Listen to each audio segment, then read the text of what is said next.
The road's quiet out here, just the sound of gravel crunching under the tires. No music, no calls, only the steady hum of the engine. The lake sits beyond the hedges like it's waiting for something. But when I pulled in, the ground spoke a different language.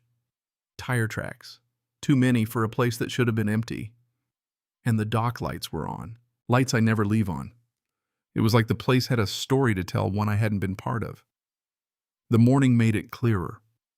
Glitter on the boards, a bent cleat, and a name tag that said volunteer. Then the email arrived. A community gathering. According to the HOA, the dock was shared space. So I brought the proof with me.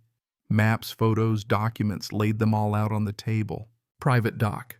Written down where no one could argue with it. I always keep the last 30 miles of the drive quiet. Just the road narrowing the headlights, catching deer eyes as they step into the beam. No distractions. It's a habit I've had for years. Way before this dock. Way before this house. Back when silence was the only way to notice what had changed. By the time I turned off the county road onto Marina Lane, autumn had set in. Warm enough for the window to be cracked, cool enough for the scent of the lake to fill the cab. Gravel crunched as I slowed near the turnoff to my property. Headlights cutting through the dark, brushing over the path like an old memory. Everything should have been still. It wasn't. There were tire tracks where they shouldn't have been. Too many. Too deep. Too fresh. My truck was the only one that belonged here.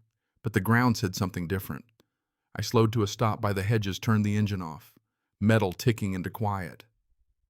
3 cars sat half hidden behind the shrubs just below the slope toward the water. A silver crossover. A small sedan. One of those compact SUVs Karen liked to call volunteer-friendly. They hadn't been here when I left. I didn't get out right away. I just sat there watching the dock silhouette against the lake. And then I saw it.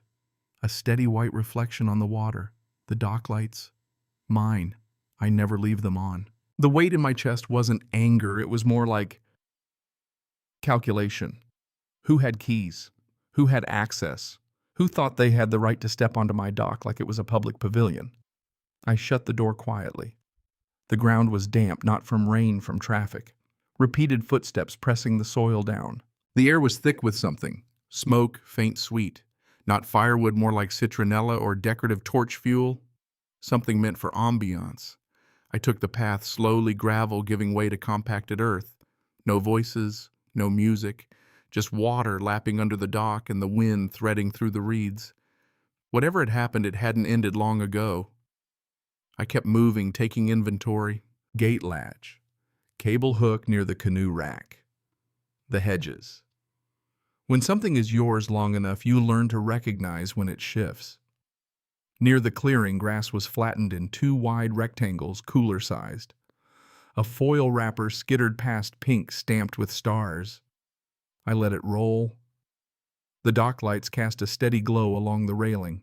I stepped onto the boards and stopped. The ladder was damp.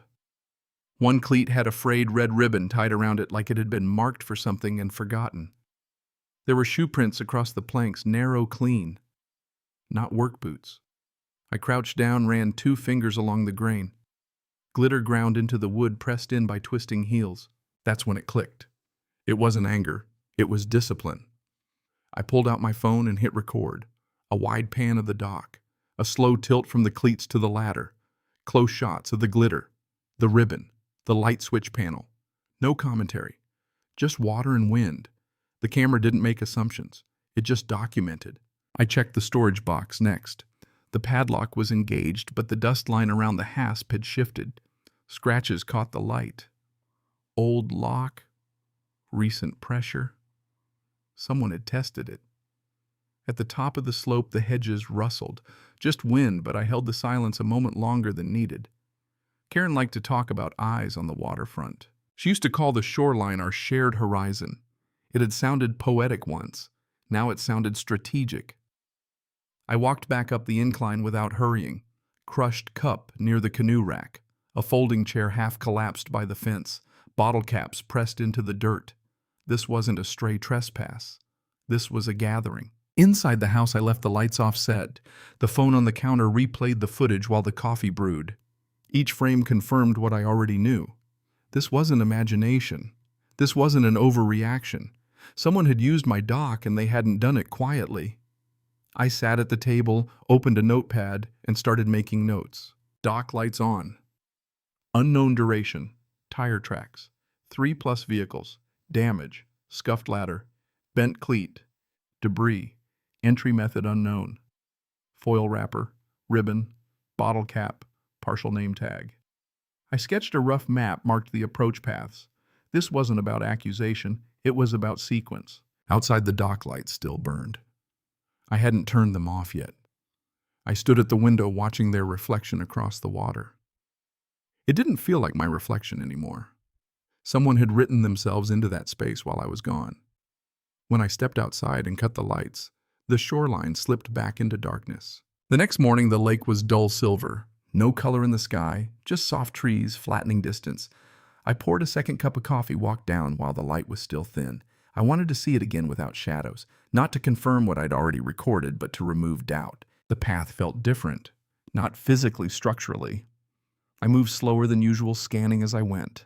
Disturbed leaves, bent stems, subtle shifts. The boards creaked under my weight. The glitter hadn't moved. In daylight, it was sharper, tiny flecks embedded deep in the grain, catching light from angles I hadn't noticed the night before.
Cảm ơn các bạn đã xem video.